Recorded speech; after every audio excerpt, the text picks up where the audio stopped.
नरसिंहाय नमस्ते नरसिंहाय नमस्ते नरसिंहाय नमस्ते नरसिंहाय प्रह्लादलाददायिने प्रह्लादलाददायिने हिरण्यकाशिपूर्वक्षः हिरण्यकाशिपूर्वक्षः शीलटङ्कानखालये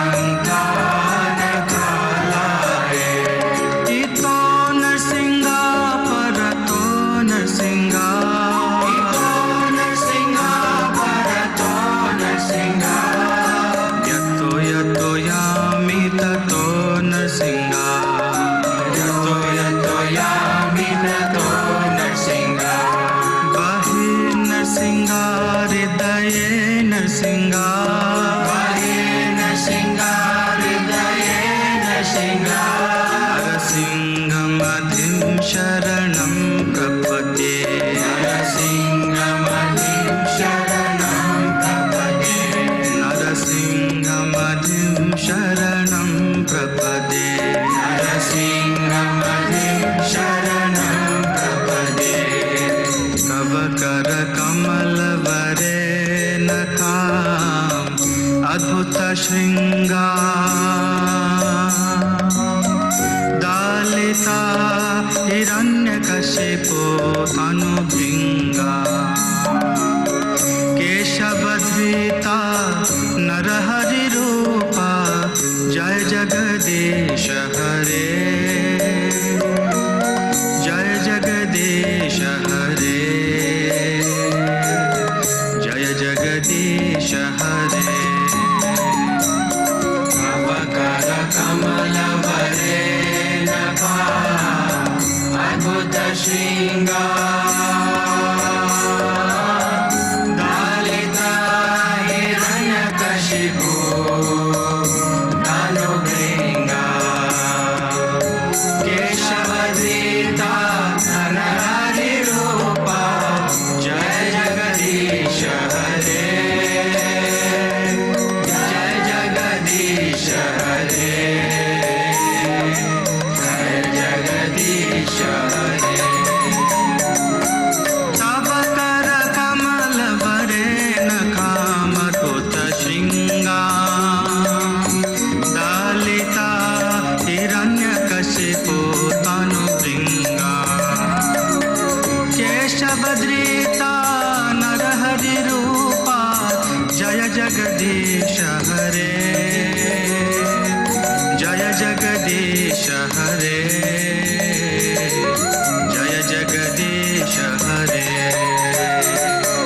तव करकमलवरे नखामद्भुत शृङ्गा दालिता हिरण्यकशिपो तनुभृङ्गा केशवधृता नरहरिरूपा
अज्ञानातिमिरान्धस्य ज्ञानाञ्जनशलाकया चक्षुरुन्मिलितं येन तस्मै श्रीगुरुवे नमः।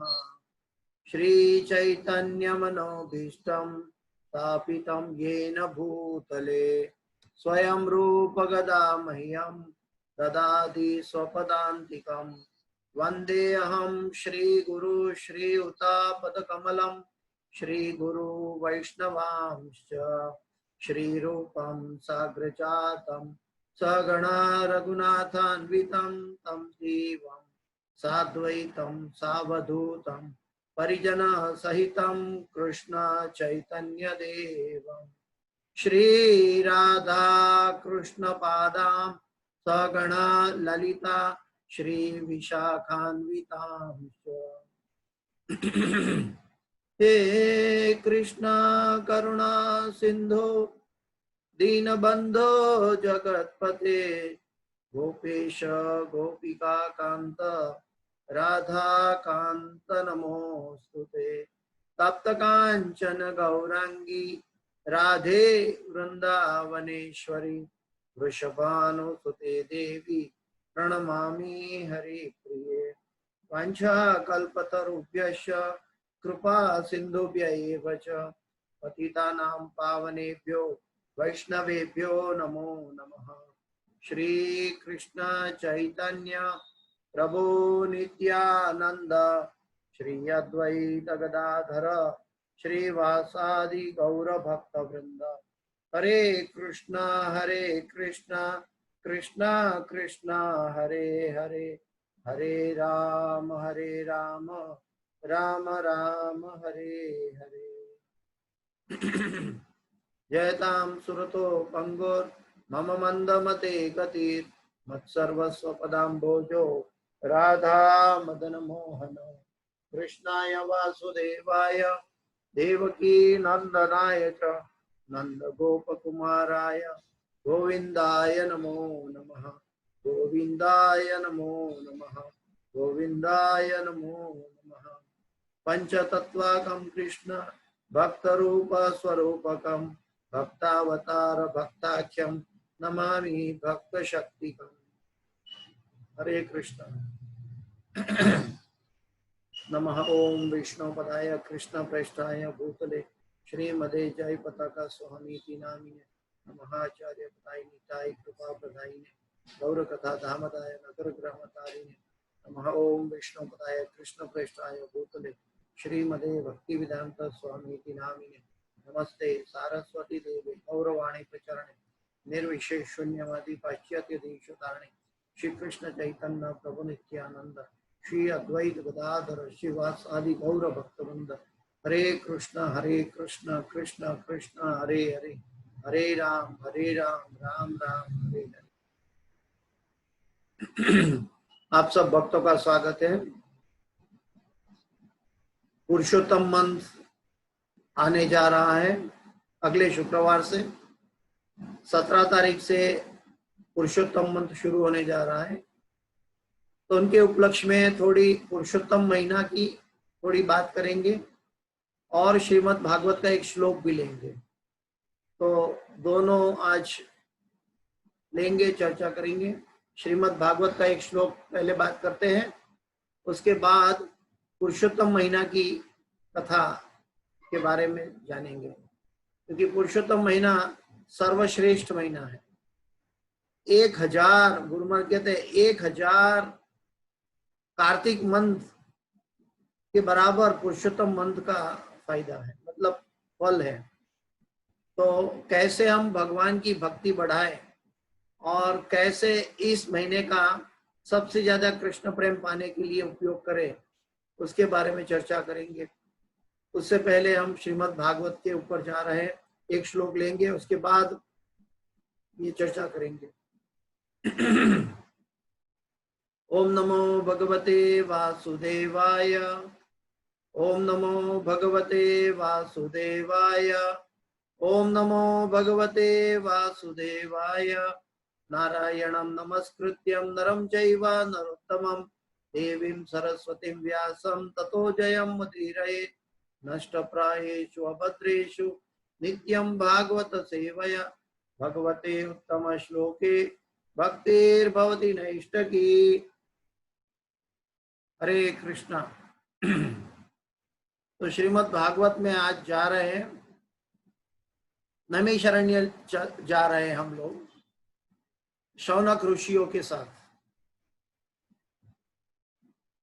लास्ट टाइम हम लोगों ने देखा था, प्रभुपाद जी ने कहा था कि गुरु परंपरा के माध्यम से श्रीमद् भागवत ग्रहण करना चाहिए, जिससे कि हम शुद्ध भक्त से, जो प्रभुपाद जी जैसे शुद्ध भक्त से जो मिला है, ये अमृत को समझ पाए। क्योंकि जब गुरु के द्वारा प्राप्त होता है तो उसके अंदर गुरु की शक्ति, आध्यात्मिक गुरु की शक्ति और गुरु परंपरा की शक्ति उसमें मिली हुई होती है। और वही प्रथा से, प्रणालिका से नैमिषारण्य में शौनक ऋषि एकत्रित हुए हैं और 1000 साल चलने वाले यज्ञ के बारे में सुत गोस्वामी को बोलने के लिए प्रेरित कर रहे हैं। आइए सुनते हैं। श्रीमद् भागवतम की जय।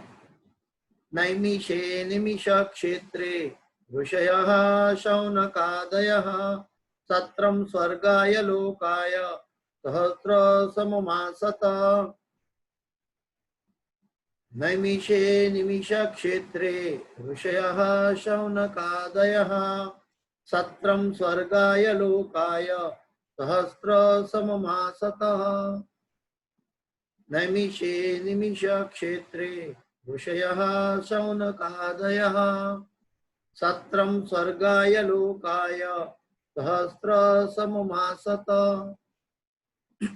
अनुवाद पे जाते हैं सीधा।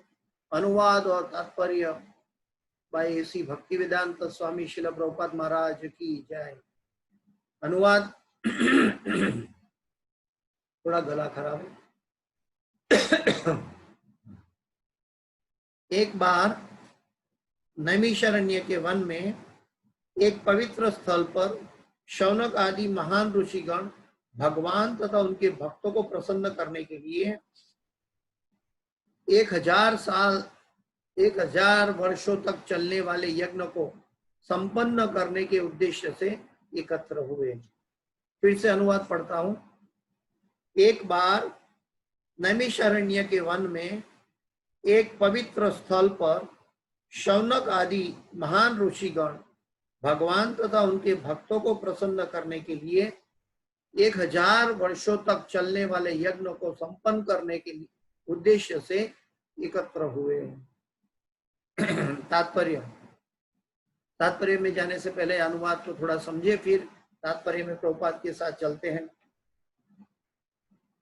एक बार जो आध्यात्मिक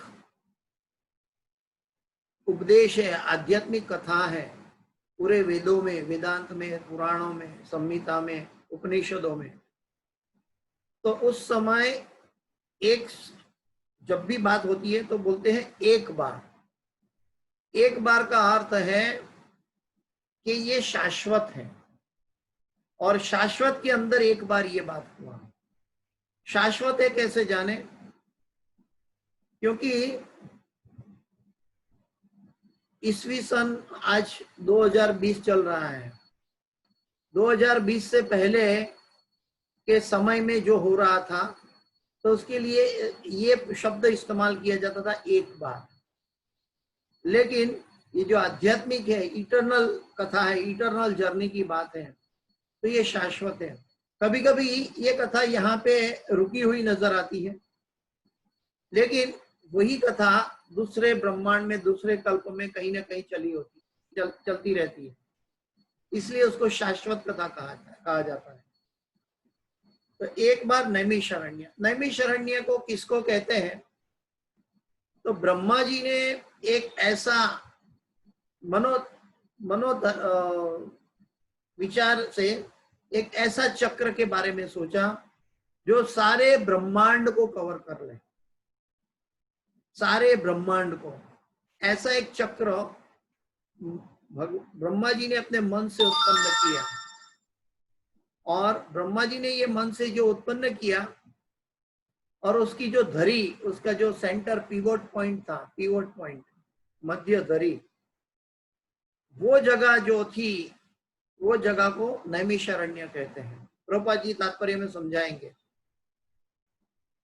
तो एक बार नैमिषारण्य के वन में एक पवित्र स्थल पर शौनक आदि महान ऋषिगण, पहले जैसे हमने देखा था कि व्यासदेव जी ने सुखदेव गोस्वामी को श्रीमद् भागवत कहा, और सुखदेव गोस्वामी ने परीक्षित महाराज को सुनाया। उस दरमियान सुत गोस्वामी भी ऋषि मुनियों के साथ वहां उपस्थित थे, जो ज्येष्ठ थे। और उसके बाद वो गंगा नदी के किनारे पे सुनाया था परीक्षित महाराज को, और उस कथा में सुत गोस्वामी ये सुन रहे थे कि सुखदेव गोस्वामी के मुख से।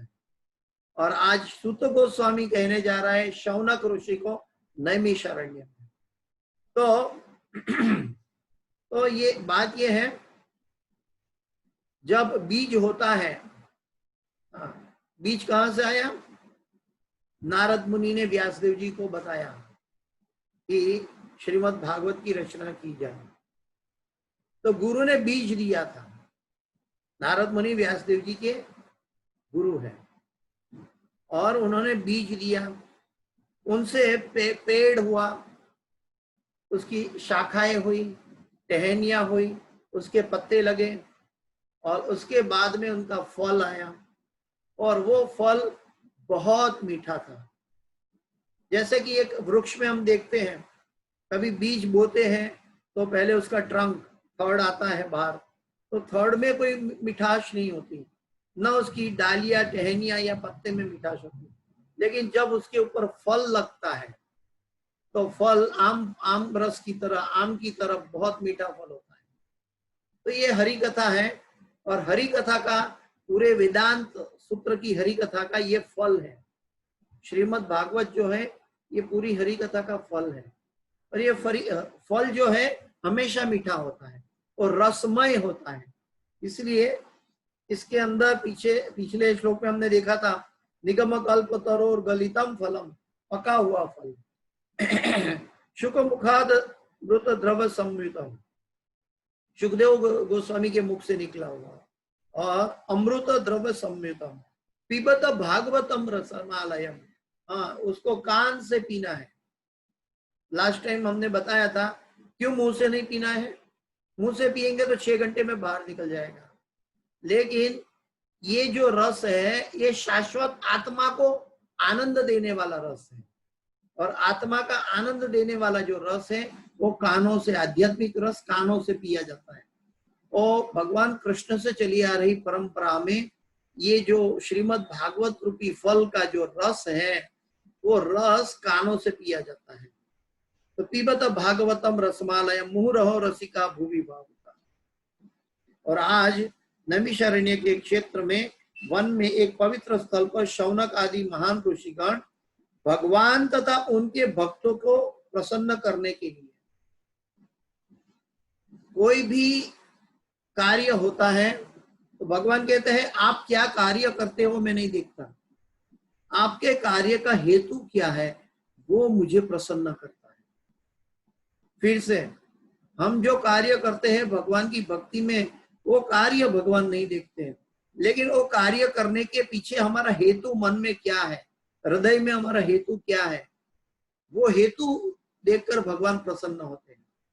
और यहाँ पे ऋषि मुनि जो है भगवान और उनके भक्तों को प्रसन्न करने के लिए 1000 साल चलने वाले यज्ञ को संपन्न करने के उद्देश्य से एकत्र हुए।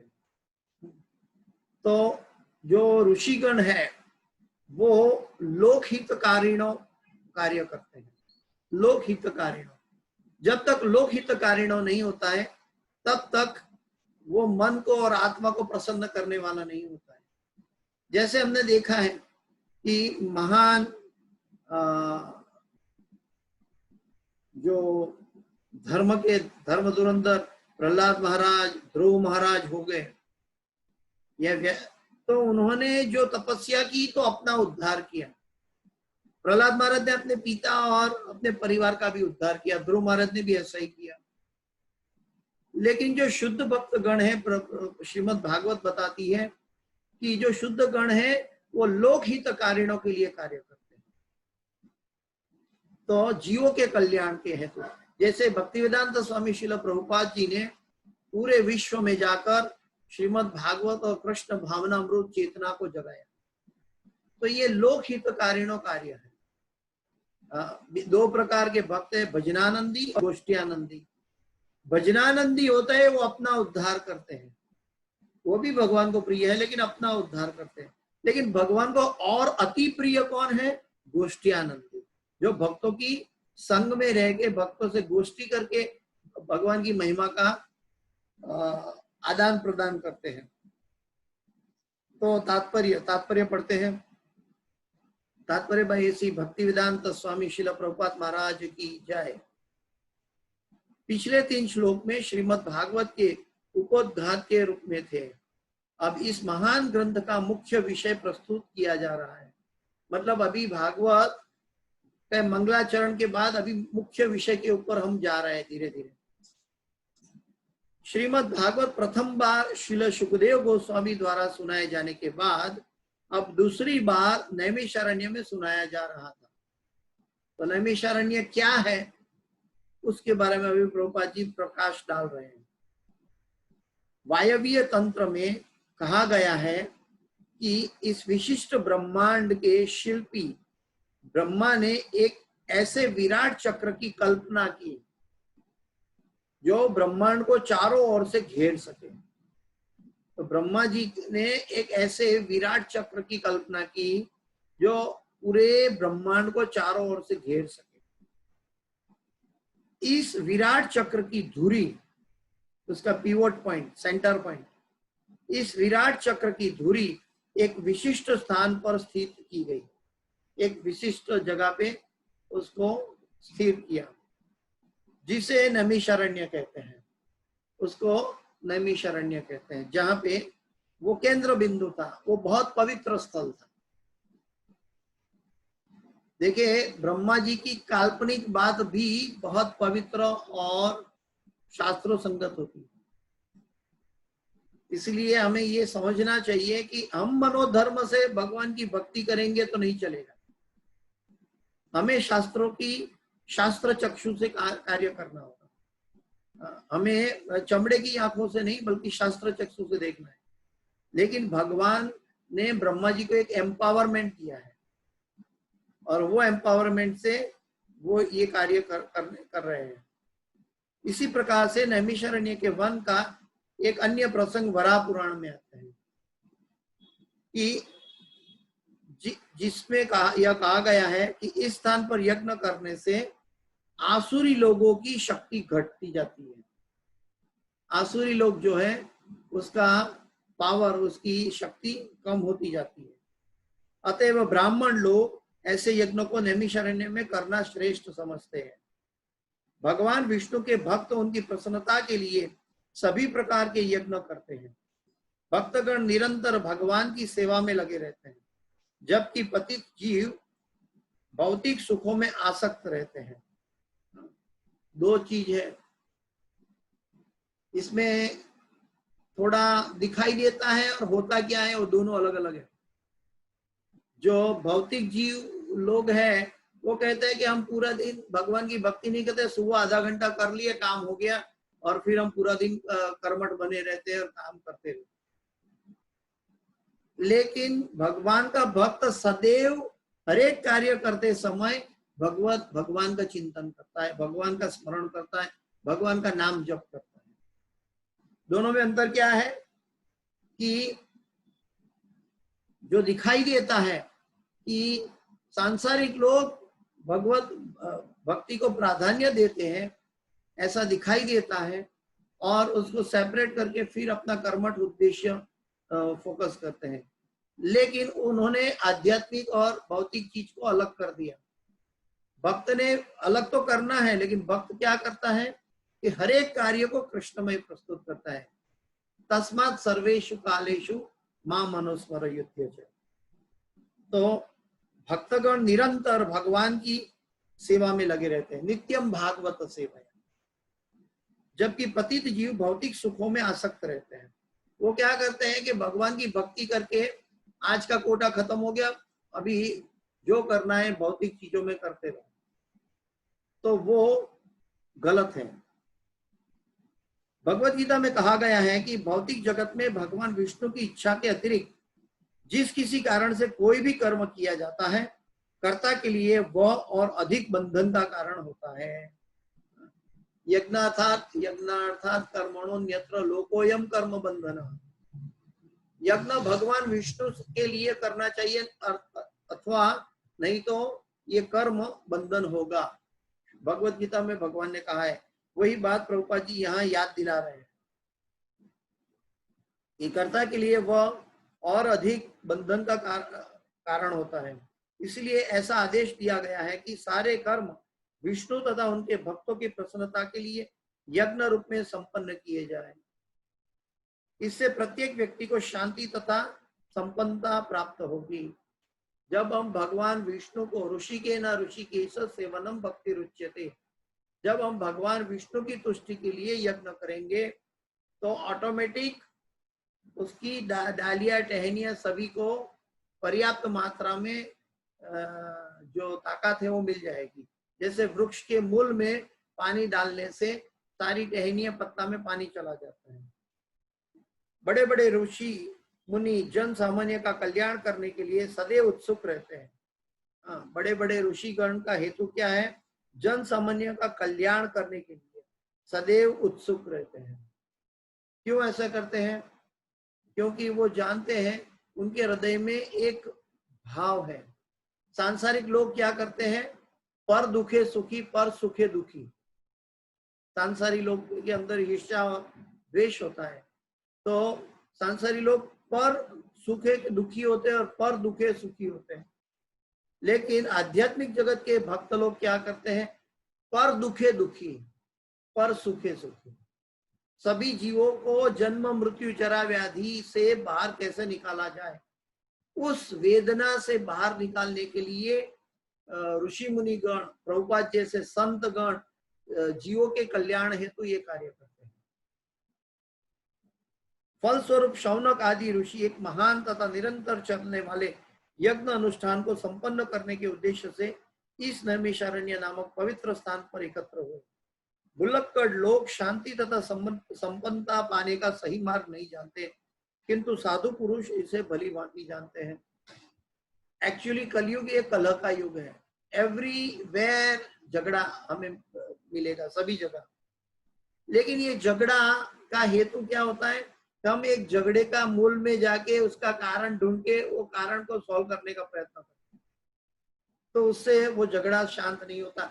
मन में खेद और मन में ईर्ष्या और द्वेष बना रहता है। लेकिन झगड़े को खत्म करना है तो आध्यात्मिक सेव्य करना चाहिए। परम दृष्ट्वा निवर्तते। हमें भगवान को प्रसन्न करने की चेष्टा करनी चाहिए, क्योंकि जब परमात्मा के रूप में सभी के हृदय में भगवान बैठे हैं तो ऑटोमेटिक वो परमात्मा रियलाइजेशन है। तो जब हम भगवान को संतुष्ट करेंगे तो झगड़ा में जिसके साथ झगड़ा हुआ है उसका हृदय भी संतुष्ट हो जाएगा, क्योंकि वो परमात्मा रियलाइजेशन है। हम क्या करते हैं? एक व्यक्ति को सुलझाने की कोशिश करते हैं। हम दुनिया में कोई भी एक व्यक्ति को 100% सेटिस्फाई नहीं कर सकते। क्यों? क्योंकि हमारा रिश्ता भगवान से जुड़ा हुआ है। अगर हम भगवान को संतुष्ट करेंगे तो सारी दुनिया को संतुष्ट कर पाएंगे।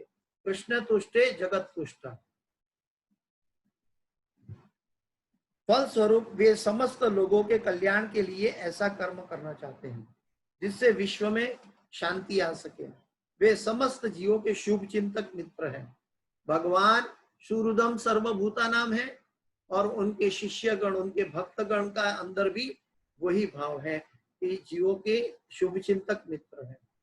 और वे व्यक्तिगत कष्ट झेलकर भी समस्त लोगों के कल्याण के लिए भगवान की सेवा में लगे रहते हैं। अगर हम प्रभुपाद लीलामृत पढ़ते हैं तो हमारी आंखों से आंसू बहेगा। प्रभुपाद ने कैसे कष्ट लिया हम सब जीवों के लिए, कैसे कृष्ण भावना अमृत सारे विश्व में जगाया, कैसे उन्होंने पूरी रात राधा दामोदर मंदिर में पूरी रात बैठ बैठ के श्रीमद् भागवत का ट्रांसलेशन किया था। और जब उनको कोई तकलीफ होती तो रात को 2 बजे वो रूप गोस्वामी की समाधि पर जाके रोते थे।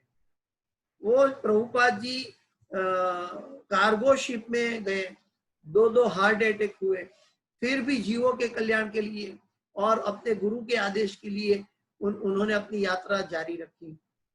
अगर हमें कुछ भी तकलीफ होती है यात्रा करने में तो हम चुपचाप घर में वापस आके बैठ जाते हैं, हम नहीं सोचते दूसरों के बारे में। लेकिन प्रभुपाद जी के अंदर एक करुणा थी, ये प्रेम था, हृदय था, जो भागवत के जो ऋषि मुनिगण, शौनक ऋषि के अंदर जो हृदय में करुणा थी कि 1000 साल चलने वाले यज्ञों को इसीलिए संतुष्ट करे ताकि भगवान और आने वाले सामान्य जन का कल्याण हो।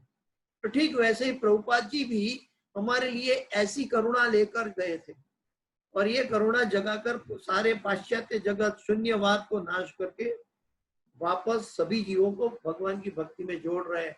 और आज वो चले गए फिर भी, भौतिक दृष्टि से चले गए फिर भी उनके उपदेश, उनके तात्पर्य, उनकी बुकों में उनके आदेश, दिशा मौजूद है और वो दिशा आज हम पढ़ रहे हैं अभी। तो ये दिशा प्रभुपाद की एकदम टॉप मैच्योरिटी के बाद ये तात्पर्य लिखा गया है। भक्ति वेदांत तो स्वामी शिल प्रभुपाद की जो तात्पर्य है वो उनके हृदय की मैच्योरिटी दिखाती है। उन्होंने जो कष्ट किया, अपनी साधना की, गुरु की साधना की, गुरु के आशीर्वाद लेकर गए और अपने स्वार्थ छोड़ कर गए, निष्काम बनकर गए और जाके उनके भक्ति के अंदर भगवान की हृदय के साथ उनकी क्या करुणा से जुड़े हुए थे, उसकी हृदय में उस समय क्या भाव उत्पन्न हुआ भगवान को प्रार्थना करने के लिए। वो हृदय की जो मैच्योरिटी थी, वो मैच्योरिटी उनके तात्पर्य में हमें टीस्पून फीडिंग में रेडीमेड मिलती है। जब तक हम हमारी साधना में सीरियस नहीं होते तब तक हम तात्पर्य की जो मेहनत है प्रभुपाद जी को, हम उसको अप्रिशिएट नहीं कर पाते। यहाँ पे बताया है कि वे व्यक्तिगत कष्ट झेलकर भी समस्त लोगों के कल्याण के लिए भगवान की सेवा में लगे रहते हैं। भगवान विष्णु एक विशाल वृक्ष के तुल्य है तथा देवता, मनुष्य, सिद्ध, चारण, विद्याधर एवं अन्य सारे जीव सहित बाकी सब इस वृक्ष की शाखाएं, उपशाखाएं तथा पत्तियां जैसे हैं। यदि वृक्ष की जड़ को पानी से सींचा जाए तो वृक्ष के सारे भागों को स्वयं पोषण हो जाता है, केवल उन शाखाओं तथा पत्तों पर पोषण नहीं होता। अगर हम पानी अगर डालिया टहनिया में डालेंगे तो वृक्ष सूख सकता है, लेकिन मूल में डालेंगे तो वृक्ष हरा भरा रहेगा।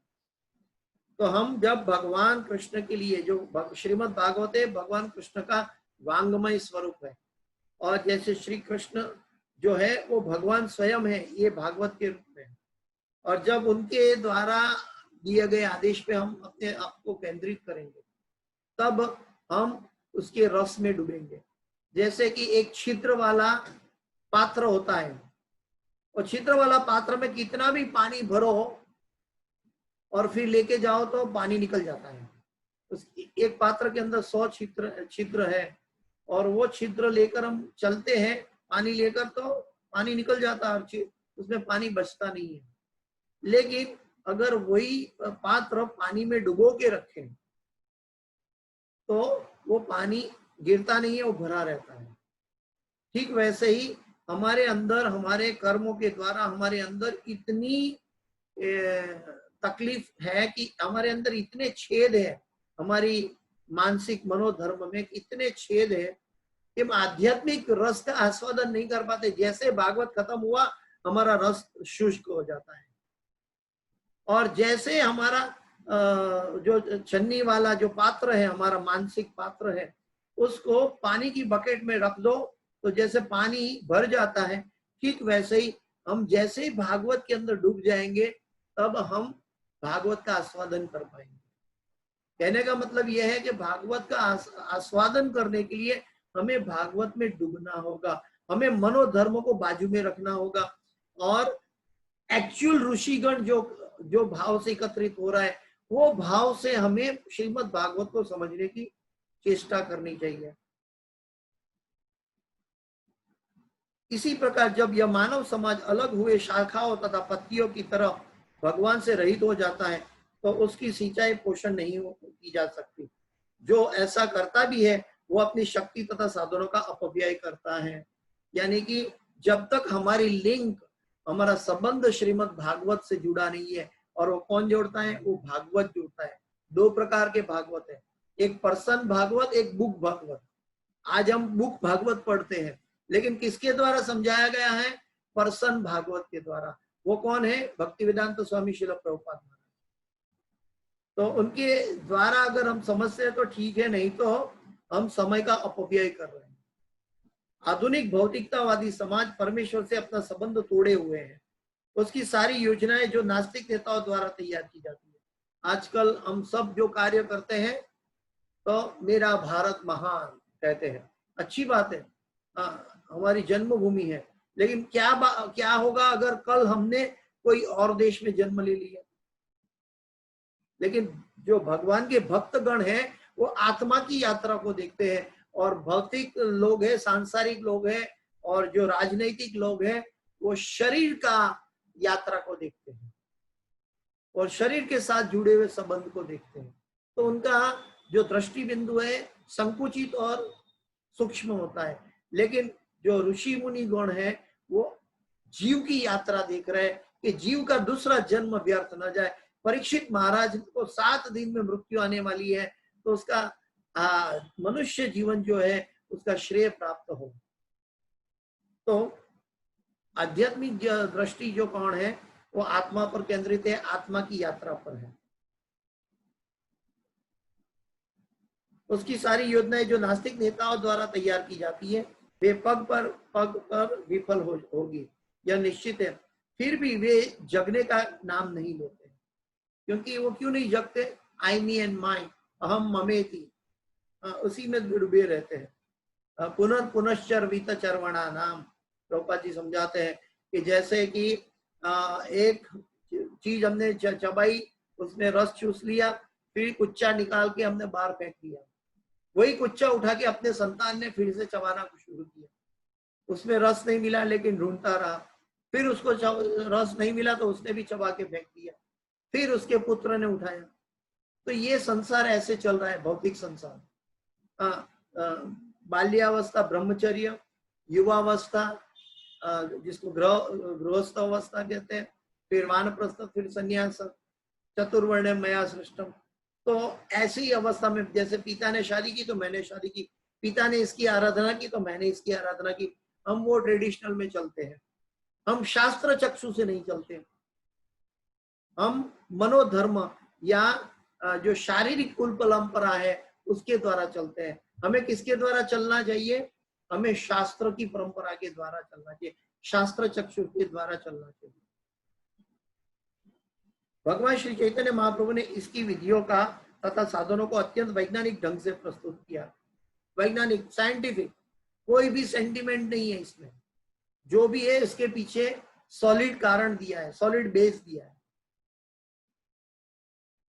बुद्धिमान लोग उनके उपदेशों का लाभ वास्तविक शांति तथा संपन्नता लाने के लिए उठा सकते हैं। श्रीमद् भागवत भी उसी उद्देश्य से प्रस्तुत किया गया है। आगे चलकर इसकी विशद व्याख्या हो जाएगी। तो यहाँ पे हम श्रीमद् भागवत को विराम देते हैं। श्रीमद् भागवत के बाद अभी यज्ञ की अग्नि उत्पन्न की जाएगी और उसके बाद ऋषि मुनि द्वारा 6 प्रश्न पूछे जाएंगे। अगले क्लास में चर्चा करेंगे। वो 6 प्रश्न बहुत महत्वपूर्ण है, उसके बारे में भी चर्चा बाद में करेंगे। वो 6 प्रश्न का जो जवाब है वो 18,000 श्लोक का श्रीमद् भागवत है।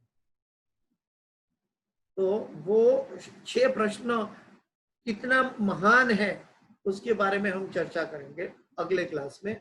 आज पुरुषोत्तम महीना के बारे में हम चर्चा करने जा रहे हैं कि पुरुषोत्तम मंत्र कैसे प्रकट हुआ। जैसे बताते हैं कि सूर्य और चंद्र के ऊपर हमारा जो वैश्विक कैलेंडर है, सूर्य और चंद्र की मूवमेंट पर पूरा विश्व का वर्ष का कैलेंडर चलता है। चंद्र का कैलेंडर और सूर्य का कैलेंडर जो एक साल में है, उसमें दिन का अलग अंतर है। सूर्य का जो कैलेंडर है 365 दिन है, जो हम डेट तारीख के हिसाब से चलते हैं, और चंद्र का कैलेंडर है 354 दिन का, 354। 354 दिन का कैलेंडर है, वो हमारी मास तिथि के अनुसार हम चलते हैं। वो 354 दिन और 365 दिन के बीच में 11 दिन का अंतर है।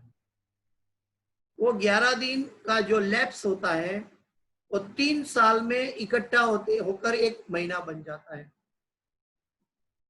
अभी आध्यात्मिक जो भी नक्षत्र महीने उत्पन्न हुए हैं, उसका वो एक पर्टिकुलर देवी है, एक स्वरूप है। हर एक महीना एक स्वरूप है। कार्तिक महीना एक स्वरूप है। मार्गशीर्ष भगवान कहते हैं मैं स्वयं हूं। ऐसे हर एक महीना कार्तक, माक्षर, पोष एक स्वरूप है। तो ये स्वरूप 12 महीना 12 तिथि हो गई। सूर्य हर रोज हर महीना एक राशि में प्रवेश करता है और 12 महीने की 12 राशि हो जाती है। लेकिन ये जो अकेला महीना हो गया, उसके अंदर सूर्य प्रवेश नहीं करता।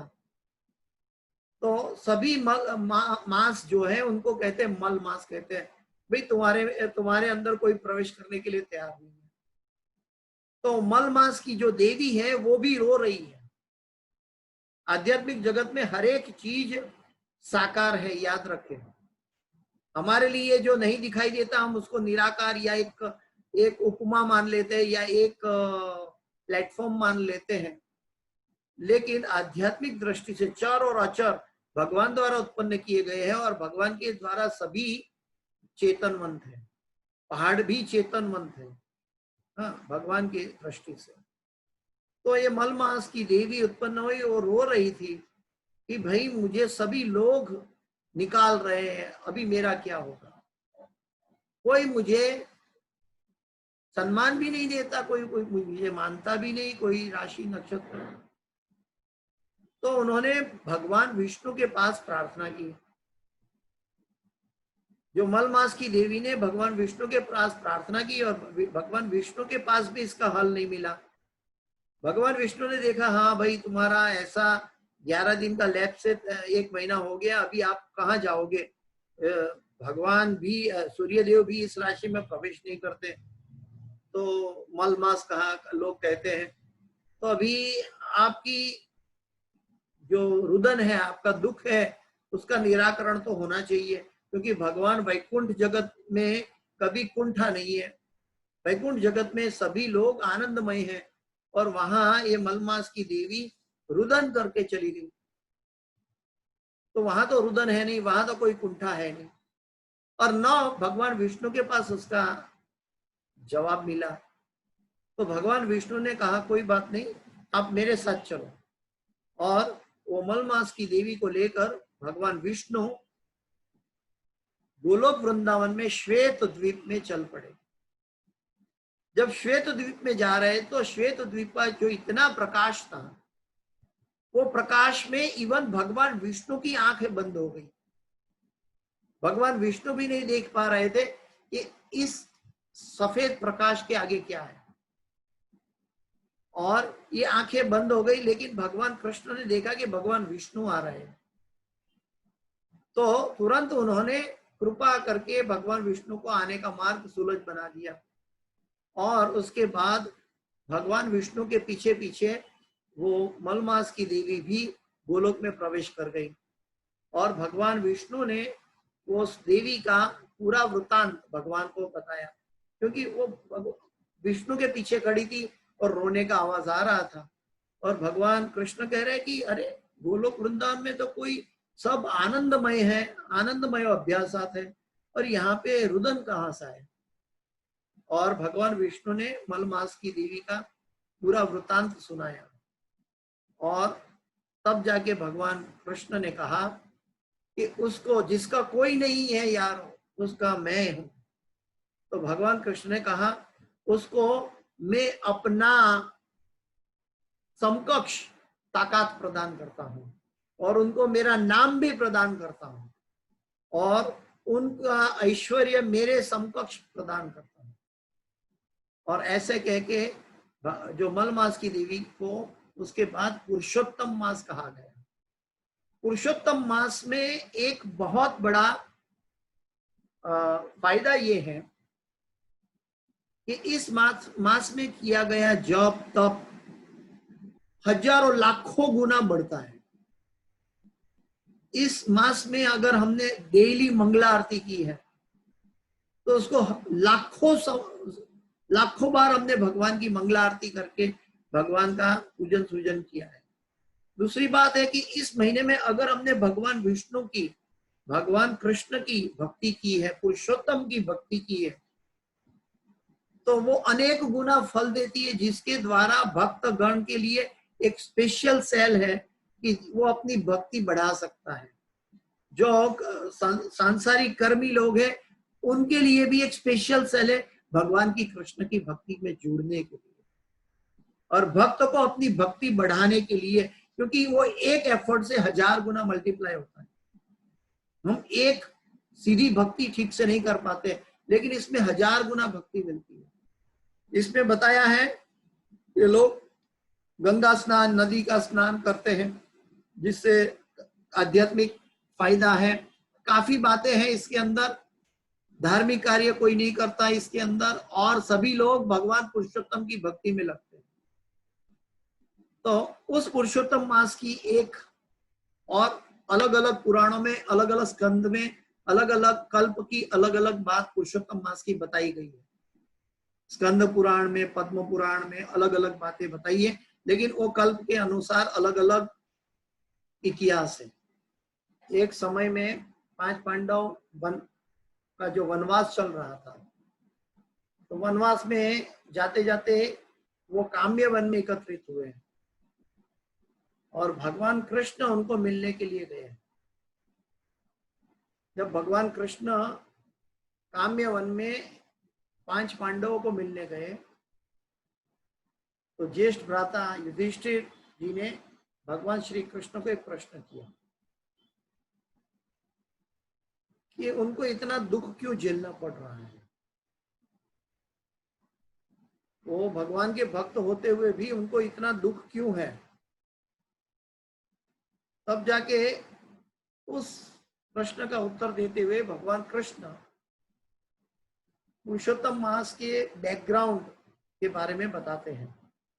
तो तब भगवान श्री कृष्ण युधिष्ठिर महाराज को कह रहे हैं कि एक बार नैमिषारण्य क्षेत्र में सूत गोस्वामी शौनक ऋषि की अध्यक्षता में बैठे हुए कथा कर रहे हैं। जो श्रीमद् भागवत का एपिसोड है, ठीक वैसा ही एपिसोड भगवान कृष्ण बता रहे हैं युधिष्ठिर महाराज को कि एक बार नैमिषारण्य क्षेत्र में सूत गोस्वामी की अध्यक्षता में शौनक ऋषि बैठे थे और सूत गोस्वामी कह रहे थे कि उन्होंने ये सुना था, सुखदेव गोस्वामी जब परीक्षित महाराज को कह रहे थे तब उन्होंने सुना था। और सुखदेव गोस्वामी परीक्षित महाराज को जब कह रहे थे तब सुखदेव गोस्वामी कह रहे थे कि जब ये नारद मुनि नारायण भगवान से बात कर रहे थे तब मैंने सुना था। तो बात घूमते फिरते फिरते वापस भगवान के पास आई। युधिष्ठिर महाराज भगवान कृष्ण को प्रश्न कर रहे हैं काम्य वन में और भगवान कृष्ण ले जा रहे हैं नैमिषारण्य के एपिसोड में जहां सूत गोस्वामी शौनक ऋषि को बता रहे हैं और सूत गोस्वामी कह रहे हैं कि ये मैंने सुखदेव गोस्वामी और परीक्षित महाराज से सुना। परीक्षित महाराज को कह रहे थे तब सुना। और जब सुखदेव गोस्वामी कह रहे थे, बता रहे हैं कि ये मैंने नारद मुनि और नारायण भगवान के बीच का वार्तालाप में सुना। तो जो ये कथा है जो पुरुषोत्तम मास की कथा ये बहुत गुह्य है। उसकी बारे में उसका जो एपिसोड है, बैकग्राउंड एपिसोड, उसके बारे में ये रहस्य बता रहा है कि ये पुरुषोत्तम महीना ऑलरेडी फलदायी तो है ही, लेकिन उसको कैसे इस्तेमाल किया जाना चाहिए, इससे हमें अपराध से बचना चाहिए। तो एक समय की बात है, वो कथा में, वो वार्तालाप में ये बात हो रही है कि एक समय की बात है, एक ब्राह्मण था, मेधावी ऋषि। वो ब्राह्मण मेधावी ऋषि बड़े तपस्वी थे, और वो ऋषि की पत्नी युवा काल में चल बसी, और उनकी एक बेटी थी। वो मेधावी ऋषि की एक कन्या थी, जो माँ, उनके पास घर में माँ तो थी नहीं, और वो युवा काल में आगे बढ़ी। जब उनकी युवा अवस्था आ गई तो वो परेशान हो गई, क्योंकि मेधावी ऋषि समाधि में बैठे हुए रहते थे। कुछ समय के बाद वो भी चल पड़े, वो भी चले गए, और ये कन्या अकेली हो गई। तब जाके दुर्वासा मुनि का वहां प्रागट्य हुआ। उन्होंने देखा कि ये कन्या रो रही है। दुर्वासा मुनि मेधावी ऋषि के मित्र थे, इसलिए मित्र की बेटी को अपनी बेटी मानकर उन्होंने उनको प्रश्न किया कि क्यों बेटी, क्या तकलीफ है। तब वो कन्या ने, मेधावी ऋषि की कन्या ने दुर्वासा मुनि को पूरा वृतांत सुनाया, अपनी दुख का कारण सुनाया। तब दुर्वासा मुनि ने वो कन्या को कहा कि तुम पुरुषोत्तम मास की व्रत करो, और पुरुषोत्तम मास का व्रत करते समय भगवान को ये प्रार्थना करो तो तुम्हारा काम हो जाएगा। और ये कन्या पुरुषोत्तम मास को मल मास के रूप में जानती थी, तो हंसने लगी। उसने अनादर किया, हंसने लगी कि मैं मल मास में क्यों तपस्या, कैसे धार्मिक बात कर सकती हूँ, और मल मास में ये कार्य। वो हंसने लगी। और दुर्वासा मुनि का जो उपदेश था उसने ग्राह्य नहीं किया, क्योंकि वो इमेच्योर थी, वो युवावस्था थी, लेकिन फिर भी मेंटली इमेच्योर रही, और उन्होंने आध्यात्मिक ये उपदेश ग्रहण नहीं किया। उस दरमियान ये जब अनादर किया तो दुर्वासा मुनि को तो क्रोध आया कि भाई तुम्हें तुम्हारा कर्म का फल मिलेगा, लेकिन क्या करें, वो तो चले गए, वो कुछ नहीं कर सकते। मित्र की कन्या है तो उन्होंने कुछ किया नहीं, वो चले गए। उसके बाद वो कन्या ने 9000 साल तक तपस्या की, और कैलाश में जाके और भगवान शिव की आराधना की। भगवान शिव की आराधना करके भगवान शिव को प्रसन्न किया, और भगवान शिव को प्रसन्न करके उन्होंने, भगवान शिव ने पूछा क्या चाहिए तुम्हें, तो उन्होंने कहा, जो बेटी ने कह दिया मुझे पति चाहिए, मुझे पति चाहिए, मुझे पति चाहिए। ऐसा 5 बार दोहरा दिया, और हर बार भगवान शिव ने उनको तथास्तु तथास्तु तथास्तु कहते गए। उसके बाद भगवान शिव ने कहा कि तुम्हें 5 पति मिलेंगे। वो कन्या डर गई, अरे मैंने तो एक पति, तो भगवान शिव कहते कि तुमने 5 बार मांगा। वो डर गई, तो भगवान शिव कहते कोई बात नहीं, ये अभी नहीं होगा, अगले जन्म में होगा। और दूसरे जन्म में वो द्रुपद राजा के घर उनके पुत्र के रूप में द्रौपदी बनी, और उनके 5 पति हुए। और दुर्वासा मुनि का जो वचन था कि उन्होंने पुरुषोत्तम मास का अनादर किया था, वो अनादर करने का जो फल है, वो फल के कारण जो भगवान का जो महीना है पुरुषोत्तम महीना, उसका अनादर करने का जो ये फल है, ये तुम्हें मिल रहा है। और इसी वजह से हे युधिष्ठिर, तुम्हें ये दुख, ये वनवास भोगना पड़ रहा है। देखिए, कर्म ना गहनो गति, कर्म की गति गहरी होती है, और कैसे, कहां से कैसे प्राप्त होती है। तो हमें इससे क्या समझना चाहिए, ये पुरुषोत्तम महीना, हमारे गुरु महाराज हिजोरी ने जयपता का महाराज समझाते हैं, ये पुरुषोत्तम महीना जो है, भगवान ने स्पेशल भगवान ने भक्तों पर करुणा करने के लिए ये महीना की रचना की, क्योंकि भक्तगण क्या चाहते हैं? भगवान की प्रसन्नता और भगवान का प्रेम। और ये बहुत कम समय में सबसे ज्यादा जो नामुमकिन है वो मुमकिन हो सकता है। हमारी जो सभी आध्यात्मिक इच्छाएं पूरी हो सकती है। इस महीने में हमें कोई भी कर्म कांड से बचना चाहिए, कोई भी दूसरे देवी देवता का तप व्रत नहीं करना चाहिए। लेकिन इस महीने में हमें भगवान कृष्ण की उपासना एकाग्र चित्त से करनी चाहिए। इस महीने में हमें नदी का स्नान करना चाहिए, ब्रह्म मुहूर्त में उठना चाहिए हर रोज, नदी और जलाशय से स्नान प्राप्त करना चाहिए। हमें भक्तों के संग में श्रीमद् भागवत का कथा श्रवण करना चाहिए, नित्यम भागवत सेवया। हमें हमारे जो भगवान के महामंत्र का जाप है हम कर रहे हैं, हरे कृष्ण कृष्ण कृष्ण हरे हरे, हरे राम राम राम हरे हरे। इस महामंत्र का जप को एकाग्र चित्त से करना चाहिए और जो कर रहे हैं उसको बढ़ाना चाहिए। हमें सुबह, गुरु महाराज बताते हैं, हमें सुबह और शाम घी का दीवा भगवान कृष्ण को, पुरुषोत्तम को अर्पण करना चाहिए और चौराष्टक साथ साथ गाना चाहिए। हर रोज गीता का 12वां और 15वां अध्याय का पठन करना चाहिए। उसके अतिरिक्त हम पूरी गीता को भी हर रोज पढ़ सकते हैं। हर एक भक्त को पूरा दिन भगवान कृष्ण के साथ जुड़ा रहना चाहिए। तस्मात् सर्वेषु कालेषु माम अनुस्मर युध्येच। हमें पुरुषोत्तम महीना भगवान कृष्ण की महिमा का गुणगान के लिए उपयोग करना चाहिए। माम अनुस्मर युध्येच और नित्यम भागवत सेवया। और दूसरी बात है आनंदम बुद्धिवर्धनम प्रतिपदम पूर्णामृता साधनम।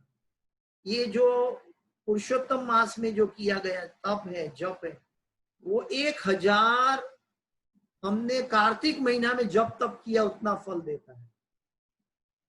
हमारी आयु तो 100 साल की भी नहीं है, और 1000 कार्तिक मास में जो तपस्या की उतना फल जो प्राप्त होता है वो फल हमें पुरुषोत्तम मास में प्राप्त होता है, भगवान कृष्ण की अहित्व की अप्रतिहता भक्ति करने से।